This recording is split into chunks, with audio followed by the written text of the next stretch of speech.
This is FRQ 2012 number 6. We are given the Maclaurin series of the function g, which is alternating x to the 2n plus 1 over 2n plus 3. We are also given the first three non-zero terms of the series. It's important to note that it's alternating and that it's not a general term that we know, so it won't be e to the x sine of x, cosine of x, any of those that we know.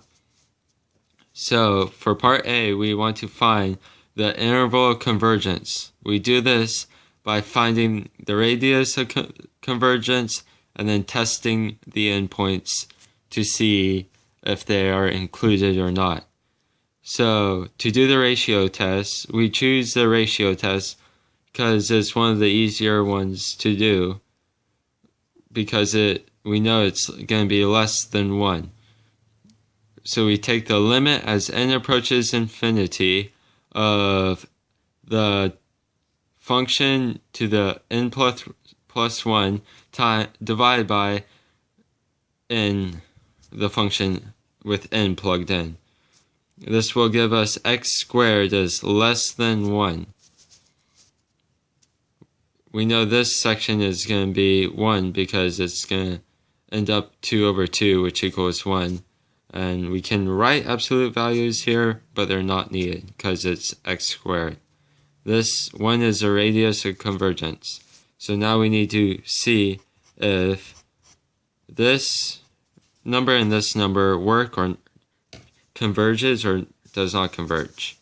So if we first plug in 1 into the function over here, we can use the alternating series test to find that it's decreasing and that it converges. So because the limit of infinity is 0. And if we plug in -1, we'll find out, and use the alternating series test, we'll find out that it also converges at -1. So the interval of convergence is -1 to 1, not this.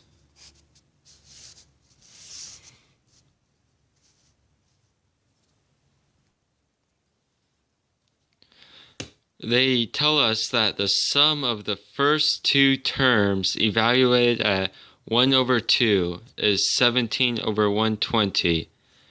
They want us to prove that this number is less than 1 over 200ths of g to the 1/2. We do this by solving for the third term evaluated at 1 over 2. If this number should be less than 1 over 200 to prove that the error is less than that.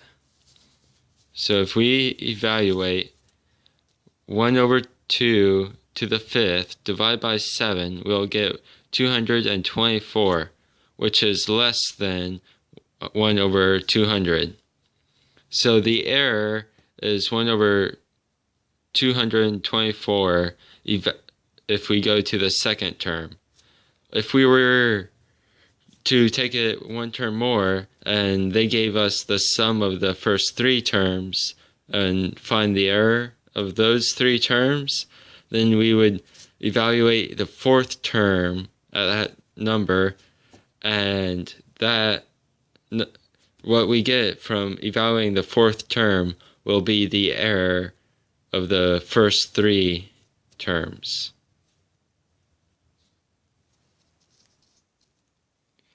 For part C, it wants us to find the derivative of the first three terms and the general term of g of x. To find the derivatives, you take each term separately because they're only added or subtracted, as well as the general term separately. So for the first term, we will get 1/3. For the second term, we will get 3/5 x squared negative. For the third term, we will get a positive 5/7 x to the 4th. If there were more terms we needed to find, we would do the same, just finding each term individually.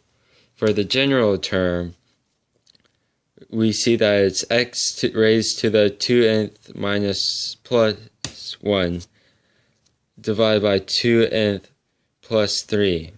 The alternating doesn't bother us in this scenario because x is not involved. We would take the derivative by minusing 1 what x is raised to, so it becomes x to the 2n times the power, which is 2n plus 1, divided by 2n plus 3.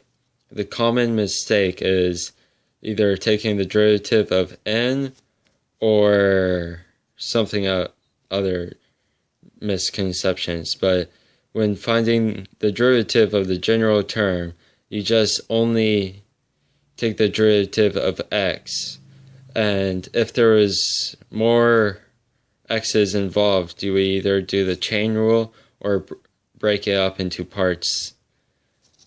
Yeah.